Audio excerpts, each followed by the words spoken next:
Hello everyone, welcome back again. तो class 5 scholarship mathematics में हम शुरू कर रहे हैं chapter number 12 word problems on multiplication and division. इसके पहले हमने चैप्टर नंबर 11 को कंप्लीट किया है। तो अगर आपने वो वीडियो मिस किया तो उसकी लिंक आपको इस वीडियो के डिस्क्रिप्शन में मिल जाएंगी।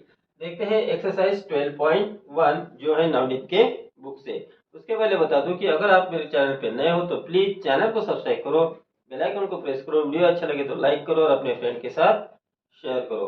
देखते हैं question number 1। In a company 95 workers work on a same salary. तो कंपनी में कितने वर्कर काम करते हैं? टोटल 95 वर्कर और हर एक को सेम सैलरी मिलती है। The company needs 8,07,500 rupees per month. तो टोटल 95 वर्कर को पेमेंट देने के लिए कितने रुपीज लगते हैं कंपनी को? 8,07,500 रुपीज रुपए लगते हैं। How much salary does every worker get. तो हर वर्कर को कितने रुपीज सैलरी मिलती है? तो देखो 95 वर्कर को कितने रुपीज मिलते हैं? 8,07,500 रुपीज। तो वन वर्कर को कितने रुपीज मिलेंगे, ये क्वेश्चन है। तो जब हम मोर से वन की वैल्यू निकालेंगे, 95 से वन की वैल्यू निकालना है, तो मोर से वन की वैल्यू निकालते तो क्या करते हैं? डिवीजन करते हैं। तो हम क्या करेंगे फिर? 8,07,500 को 95 से आप डिवाइड करो। अब ये डिवीजन में यहाँ पे इससे करके बता रहा हूँ कि जिनकी डिवीजन में अगर किसको प्रॉब्लम है तो देख लो अभी कैसे करना है। पहले यहाँ पे देखो कि पहला डिजिट 8 है, 95 से छोटा है, तो पहले दो डिजिट देखो, 80 हो गया। 80 भी 95 से कम है तो पहले तीन डिजिट लो, 807। अब 95 को कौन से नंबर से मल्टीप्लाई करोगे तो 807 आएगा। उसके लिए क्या करना, देखो यहाँ का टेंस प्लेस का डिजिट देखो 9 है, यहाँ पे पहले दो डिजिट देखो 80 है, तो 9 8 जा 72 होता। तो 7 से मल्टीप्लाई करने के इतना आएगा या उससे कम आएगा या हो सकता है ज्यादा आएगा। तो आप तो यहाँ 7 से करो, तो 7 से ना करते उसका पहला डिजिट 6 से करके देखो। 6 5 जा 30, कैरी 3, 6 9 जा 54, 54 और 3 54 और 3 57। तो ये बहुत कम आया। तो 9 8 जा 72 होता है। तो हम बेहतर है कि डायरेक्ट 8 से करना। आप लोग पहले 8 से करके देखो, 8 5 जा 40, 8 9 जा 72 और 4 76। अगर आप 9 से करोगे तो इससे ज्यादा होगा, तो हमें डिवाइड करना पड़ेगा 8 से। तो आंसर आ गया 760। तो यहाँ लिखेंगे हम 760। सब्ट्रैक्शन करो, यहाँ रह गया 7, यहाँ पे रह गया 4 और ये 0, कैरी करो यहाँ पे 5।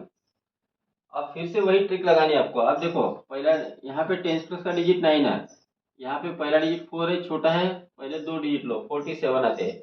9 5 जा 45 होता है, तो 5 से मल्टीप्लाई करो। तो 95 मल्टीप्लाई 5, 5 5 जा 25, 5 9 जा 45, 47, 475 आ गया। सो वी राइट हियर 5 जा 475, 0 0 0। अब इसके आगे आपको डिवीजन करने की जरूरत नहीं है। यहाँ पे जो दो जीरो है, ये दो जीरो यहाँ पे लगा दो। लेकिन ये काम सिर्फ आपको स्कॉलरशिप के लिए ही इस तरह से कर सकते हो, क्योंकि हमें यहाँ पे फास्ट आंसर निकालने हैं। आपके स्कूल के मेथड में आप जैसे टीचर ने सिखाया आप वैसे स्टेप बाय स्टेप कर सकते हो। तो यहाँ पे आंसर आ गया 8,500। तो हर एक वर्कर को कितनी सैलरी मिलेंगी? 8,500 यानी option 4 is correct answer. Next देखते हैं question number 2। Which number from the given options when divided by 5 6 7 will give 4 as remainder। तो हमें ये बोला है कि जो चार ऑप्शन दिए इनमें से कौन से नंबर को अगर हम 5 6 और 7 से डिवाइड करेंगे तो हमें 4 रिमाइंडर मिलेगा। तो एक ऐसी नंबर जिसको 5 से डिवाइड करना है, जिसको 6 से डिवाइड करना है, जिसको 7 से डिवाइड करना है। हर बार डिवाइड करने के बाद तीनों में रिमाइंडर जो है 4 आता है।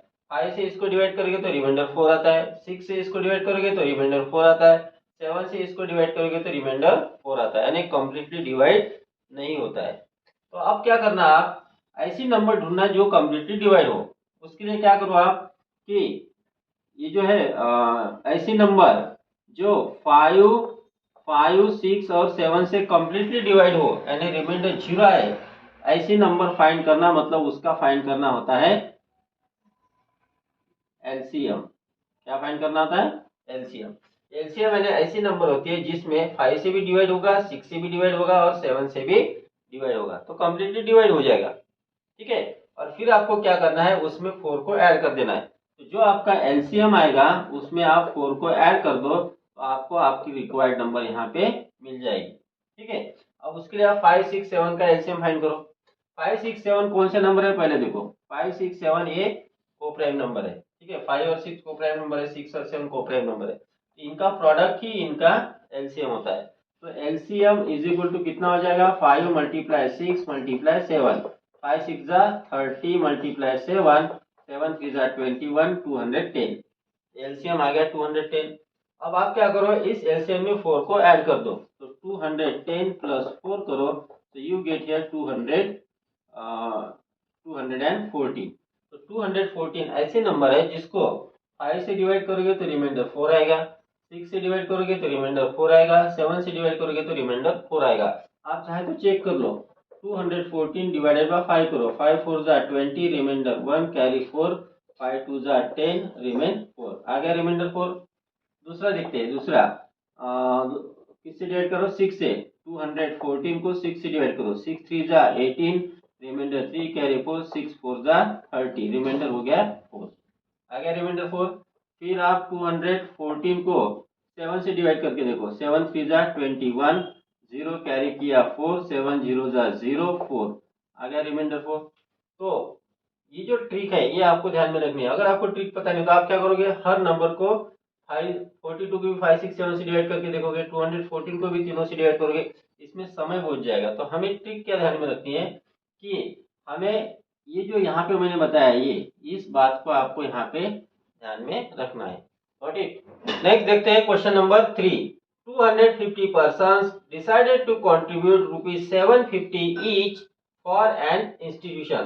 तो टोटल पर्सन है 250। ठीक है, अब ईच पर्सन कितना कंट्रीब्यूट कर रहा है, 750, यानी वन पर्सन कितने रुपीस दे रहा है, वन पर्सन दे रहा है 750 रुपीज। तो 250 लोगों के कितने पैसे हो जाएंगे, तो 250 लोगों के कितने पैसे होंगे वो पहले निकालेंगे। आगे देखो क्या बोला है, however the total collection was ₹400 less than the intended. यानी एक पर्सन अगर 750 रुपीज जमा करता है तो 250 लोगों के जितने पैसे जमा होने चाहिए थे उससे 400 रुपीज कम जमा हो गए, यानी किसी ने 400 रुपीज कम दिए होंगे। आगे देखो, तो कितना अमाउंट कलेक्ट हुआ वो हमें फाइंड करना है। तो उसके लिए आप क्या करोगे, सबसे पहले तो आप देखना कि 250 लोगों ने कितना अमाउंट कलेक्ट कर लिया, टोटली कितना अमाउंट होना चाहिए था। अभी जो अमाउंट आएगा उसमें से अगर आप 400 रुपीज माइनस कर दोगे तो आपको आंसर मिल जाएगा। तो आपको क्या करना है, वन पर्सन 750 रुपीज कलेक्ट करता है तो 250 लोगों के कितने पैसे हो जाएंगे। तो वन से जब आप मोर की वैल्यू फाइंड करते हो तो आप क्या करोगे, उसके लिए मल्टीप्लीकेशन। तो आपको 750 को 250 से मल्टीप्लाई करना है। अब ये मल्टीप्लीकेशन करते समय आप सिर्फ 75 को 25 से मल्टीप्लाई कर लो। तो 25 5 जा 125। अब 25 का अगर आपको टेबल नहीं पता है तो आप वन प्लेस से मल्टीप्लाई करो, 5 5 जा 25 कैरी 2, 5 7 जा 35, 37 हो गया, 2 5 जा 10 कैरी 1, 2 7 जा 14 और 1 15। ठीक है, 5 7 8 1 1875 आ गया। इसको लिख लो 1875 और यहाँ पे एक जीरो, यहाँ पे जीरो, दो जीरो इसके सामने लगा दो, यानी 1,87,500 रुपीज यहाँ पे जमा होने चाहिए थे। लेकिन एक्चुअली इससे 400 रुपीज कम हो गए। तो कितने रुपीज जमा हो गए फिर, 1,87,500 में से 400 को माइनस कर लो। ठीक है, तो आपको आंसर मिलेगा 1,87,100। तो इतने रुपीज जमा हो गए। तो कौन सा option, 1,87,100, and option number first is correct answer. Next we will see question number 4. The cost of an SUV, SUV means sports utility vehicle, is 30 times that of a motorcycle. इसका क्या मतलब हो गया कि SUV की कीमत motorcycle की कीमत से कितना गुना ज्यादा है, 30 times.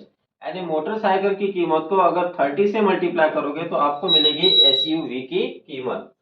What is the cost of SUV if the cost of a motorcycle is 52,250? तो मोटरसाइकिल की कीमत कितनी है, 52,250 है। तो SUV की कीमत कितनी होगी वो हमें फाइंड करना है। तो SUV की कीमत मोटरसाइकिल की कीमत के 30 टाइम्स है। तो SUV की मोटरसाइकिल की कीमत को 30 से मल्टीप्लाई कर लो, यानी 52,250 को 30 से मल्टीप्लाई करना पड़ेगा। तो इन दोनों की मल्टीप्लिकेशन आप यहीं पे कर लो। तो आपको क्या करना है, 55 टू 5 को 3 से मल्टीप्लाई कर लो। सो 3 5 जा 15 जा 5 कैरी 1 यहाँ पे हो गया, 3 2 जा 6 प्लस 1 7, 3 2 जा 6, 3 5 जा 15। इसके सामने ये 2 जीरो लगा दो, कॉमा पुट करेंगे तो आंसर आएगा 15,67,500। नेक्स्ट देखते हैं question number 5। A bus completed 4 rounds non-stop in a day from Nagpur to Wardha and Wardha to Nagpur। 4 round complete करती है, ठीक है। तो नागपुर से बस जाती है वर्धा और फिर वर्धा से बस आती है नागपुर। तो नागपुर से वर्धा गई और वर्धा से नागपुर आई, तो ये हो गया एक राउंड। इस तरह से वो टोटल कितने राउंड कंप्लीट करती है, 4 राउंड कंप्लीट करती है। आगे देखो, every time 42 passengers travelled by that बस। तो हर बार बस से कितने पैसेंजर ट्रैवल करते हैं, 42। हर बार मतलब कैसे, देखो नागपुर से वर्धा गए 42 पैसेंजर और वर्धा से नागपुर आए 42 पैसेंजर, यानी ये हो गया एक राउंड। तो एक राउंड में कितने पैसेंजर हो गए, 42 प्लस 42, ये हो गए 84 पैसेंजर एक राउंड में। आगे देखो, इफ द फेयर पर पर्सन इज ₹85। अब एक पर्सन के लिए, एक पर्सन का किराया है ₹85, ठीक है। तो हमें बोला है कि टोटल इनकम कितना है बस का, मतलब उस दिन का बस का कितना इनकम है, ये हमें फाइंड करना है। अब देखो, एक पर्सन का किराया 85 है। अब 85 मतलब जाने का 85 और आने का 85 ऐसा पकड़ेंगे, या जाने का सिर्फ 85 है, आने का 85 अलग से लगेगा, ऐसे पकड़ेंगे, ठीक है। तो इसमें आपको यहाँ पे अभी समझना पड़ेगा। तो अगर हम ऐसा सोचते हैं कि जाने का 85 और आने का 85, तो वो वैल्यू उसकी बढ़ जाएगी। तो हमें क्या बोला है यहाँ पे कि इफ द फेयर पर पर्सन इज 85, यानी एक व्यक्ति का किराया कितना है, 85 रुपीज है। तो हमें क्वेश्चन पूछा है कि उस दिन उस स्टेशन, बस स्टेशन का टोटल इनकम कितना हुआ है। तो एक पर्सन का 85 है, टोटल कितने पर्सन जाते हैं एक बार, 84 पर्सन जाते हैं, ठीक है। मतलब एक बार गए और एक बार आए, यानी 1 राउंड में। तो 1 पर्सन का किराया है 85 रुपीज, तो 84 पर्सन का किराया कितना हो जाएगा एक राउंड का, ये सब हम निकाल रहे हैं 1 राउंड का, ठीक है। 1 राउंड में कितने पैसे हो जाते हैं। तो आप क्या करोगे, 85 को 84 से मल्टीप्लाई करना है। तो यहाँ साइड में मल्टीप्लिकेशन करते हैं, 85 मल्टीप्लाई 84, 4 5 जा 20, 0 4 8 जा 32 और 2 34, 8 5 जा 40 कैरी 4, 8 8 जा 64 और 4 68। तो 0 4 8 प्लस 3 1 कैरी 1 7। तो आंसर आ गया 7140 रुपीज।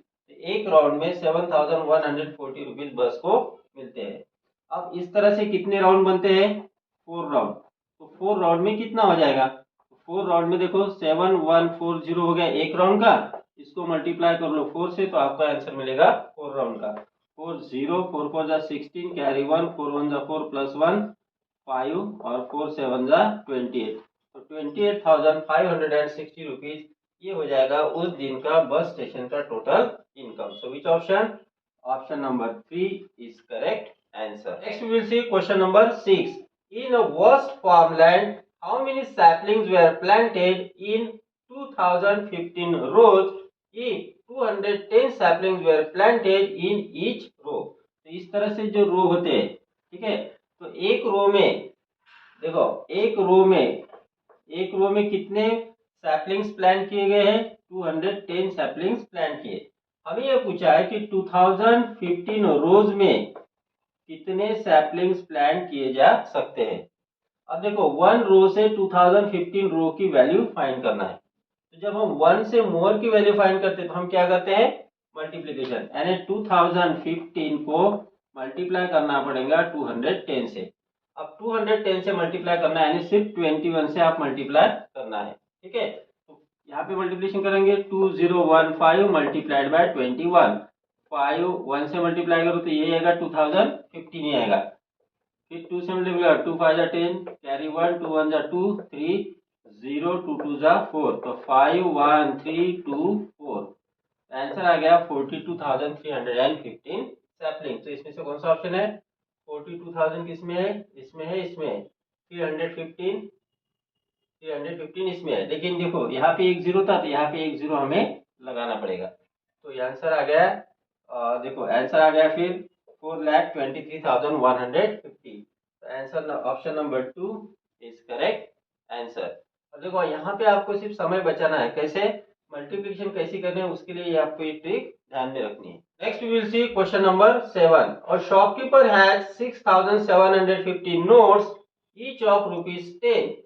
मतलब 10 रुपीज के जो नोट्स होते हैं, 10 रुपी नोट की इस तरह से उसके साथ कितने नोट है, 6750 नोट है, यानी ₹10 वाले इतने नोट है। ठीक है, 3,375 नोट ऑफ ₹20। 20 रुपी के नोट उसके पास कितने हैं, 3,375 नोट्स है। हमें पूछा है कि टोटल अमाउंट कितना होता है। अब देखो 10 रुपीज के अगर 5 भी नोट है तो कितने रुपीज हो जाते हैं, 50। तो इसके लिए क्या किया, 10 5 50 किया मल्टीप्लीकेशन की। अब 10 रुपी के 6750 नोट्स है तो 6750 इसके सामने एक जीरो लगा दो, तो 10 रुपी के इतने रुपीज उसके पास है, जितने नोट है उसके इतने रुपीज बनते हैं। 20 रुपी के इतने नोट्स है तो आप क्या करो, 3375 को 2 से मल्टीप्लाई कर लो, 2 5 0, 2 7 14 और 1 15, कैरी 1, 2 3 6 और 1 7, 2 3 6, और इसके सामने इसका एक जो जीरो है वो लगा दो, तो 67,500 आ गया। तो 67,500। अब देखो 10 रुपीज के इतने रुपीज हो गए, 20 रुपीज के इतने रुपीज हो गए, तो दोनों को ऐड कर लो। So we get here 0 0 0, carry 1 5, carry 1 और 13। तो आंसर आ गया 1,35,000। तो कौन सा ऑप्शन है, option 4 is correct answer. And now we will see last question of this exercise, that is question number 8। क्या कहा है देखो, in a factory 300 toys are manufactured per day यानी एक दिन। अब एक दिन में फैक्ट्री में कितने टॉयज बनते हैं, 300 टॉयज बनते हैं। ठीक है, in a particular year the factory work for 24 days a month, यानी पूरे साल में हर महीने कितने दिन फैक्ट्री में काम होता है, 24 डेज काम होता है, यानी एक महीने में 24 दिन काम होता है। How many toys were manufactured in that year, तो एक साल में कितना टॉयज मैन्युफैक्चर्ड हो गया। अब देखो 1 डे ये हो गया एक दिन में, एक दिन में 300 टॉयज होते हैं, तो हम फाइंड करेंगे पहले 1 मंथ में कितने टॉयज बनते हैं। तो 1 मंथ में कितना दिन काम होता है, 24 डेज काम होता है। देखो तो 1 मंथ यानी अभी यहाँ पे हो गया 24 डेज काम होता है। इसका मतलब 24 डेज में कितने ट्वाइस बनेंगे वो फाइंड करना है। 1 डे में 300 ट्वाइस, तो 24 डे में कितने ट्वाइस बनेंगे। तो 1 से जब मोर की वैल्यू फाइंड करते हैं तो क्या करते हैं, मल्टीप्लीकेशन। तो हम क्या करेंगे, 300 को 24 से मल्टीप्लाई करेंगे। अब ये मल्टीप्लीकेशन यही करना, आप कैसे करना, 3 से 24 को मल्टीप्लाई कर लो, 3 4 12 2, कैरी 1, यहाँ थोड़ा पहले जगह छोड़ना, 3 2 6 और 1 हो गया 7, और इसके सामने 2 जीरो लगा दो। तो 7,200 ये जो ट्वाइस है वो बने हैं एक महीने में। अब आप देखना कि इसमें 7,200 और आपने इसको राइट कर दिया, तो ये आपका आंसर गलत हो गया, क्योंकि इतने ट्वाइस सिर्फ एक महीने के हैं। हमें फाइंड करना है 1 ईयर के। अब एक ईयर में 1 ईयर में कितने मंथ होते हैं, 1 ईयर में होते हैं 12 मंथ। ठीक है, देखो 1 मंथ में इतने ट्वाइस, तो 12 मंथ में कितने ट्वाइस बनेंगे। 1 से फिर मोर की वैल्यू फाइंड करना है, तो क्या करेंगे, मल्टीप्लीकेशन। तो 7,200 को मल्टीप्लाई करना है 12 से। अगर आपको 12 का टेबल आता है तो यही मल्टीप्लीकेशन कर लो, या फिर आप 72 इंटू 12 साइड में करके देखो। देखो 12 टू 24, यहाँ पे गया 4, कैरी हो गया 2, 12 से होगा 84, 84 और 2 86, इसके सामने ये 2 जीरो लगा दो। ठीक है, अगर आप यहाँ पे मल्टीप्लिकेशन करोगे तो इन दोनों की मल्टीप्लिकेशन करके जो आंसर आएगा उसके सामने 2 जीरो लगा दो। आंसर आ गया 86,400। विच ऑप्शन, तो option number first is correct answer.